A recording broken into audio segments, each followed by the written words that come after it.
Frères et sœurs, nous célébrons aujourd'hui le dimanche de la Passion, appelé aussi le dimanche des Rameaux, qui va nous introduire à la Semaine Sainte, au cours de laquelle nous commémorons les événements marquant la Passion, la mort et la résurrection de Jésus. La liturgie d'aujourd'hui comprend deux temps importants, aux tonalités diverses. Il y a d'abord la procession avec les rameaux, qui rappelle l'entrée solennelle de Jésus à Jérusalem. Cette procession a un caractère festif car on célèbre Jésus comme roi de la même manière que les Juifs l'ont accueilli et acclamé lorsqu'il entrait à Jérusalem.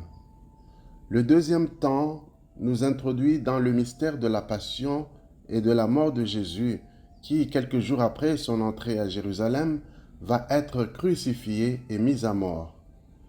Ce deuxième temps est plus méditatif et les lectures choisies nous invitent à compatir avec Jésus pour communier à ses souffrances, car c'est pour nous qu'il souffre ainsi jusqu'à en mourir. La première lecture est tirée du livre du prophète Isaïe au 50e chapitre du 4e au 7e verset. La deuxième lecture provient de la lettre de saint Paul, apôtre aux Philippiens, au 2e chapitre du 6e au 11e verset. Nous lirons l'évangile selon saint Marc au 14e chapitre du 1er verset jusqu'au 47e verset du 15e chapitre. La première lecture de ce dimanche est tirée du chant du serviteur souffrant du livre d'Isaïe. Ce serviteur subit la souffrance dans une grande confiance en Dieu et il s'abstient de répliquer par la violence. Alors qu'il ressent d'atroces douleurs et subit des outrages, il confesse « Le Seigneur mon Dieu vient à mon secours ». Telle était aussi la manière de Jésus de subir la souffrance, dans une grande confiance en Dieu et sans aucune animosité à l'égard de ceux qui le persécutaient. Saint Paul l'exprime bien dans la deuxième lecture en montrant comment Jésus a accepté de se dépouiller de son titre d'égal de Dieu pour se faire serviteur des hommes jusqu'à en mourir et de la mort sur la croix dans une grande obéissance à Dieu. Et cela lui a valu l'exaltation de la part de son Père qui a fait de lui le Seigneur et l'a placé au-dessus de tout autre être, au ciel, sur terre et aux enfers. Quant à l'Évangile, il s'agit de tout le récit de la Passion selon saint Marc. Nous nous arrêterons à quelques aspects seulement. Nous savons que l'Évangile de Marc est traversé par la question fondamentale de l'identité de Jésus. C'est finalement dans sa mort que la réponse nous est donnée. En relisant ce récit et en parcourant les attitudes des personnages qui le constituent, nous pouvons reprendre à notre propre compte la question de savoir qui finalement Jésus est pour nous.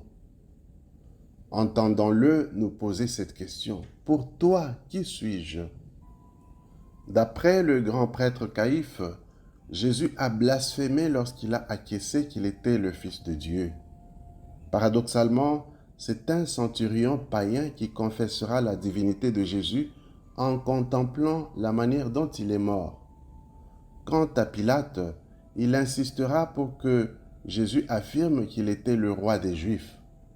Et c'est le même Pilate qui fera inscrire sur l'écriteau que Jésus était le roi des Juifs. Ce titre avait déjà été utilisé par la foule qui acclamait Jésus quand il entrait dans Jérusalem. La scène du reniement de Pierre est particulièrement intéressante. Malgré sa promesse de ne jamais abandonner Jésus, Pierre a succombé face à l'agressivité des Juifs et a plus d'une fois renié Jésus. Et pourtant, c'est le même Pierre qui avait jadis déclaré que Jésus était le Messie, le Fils du Dieu vivant.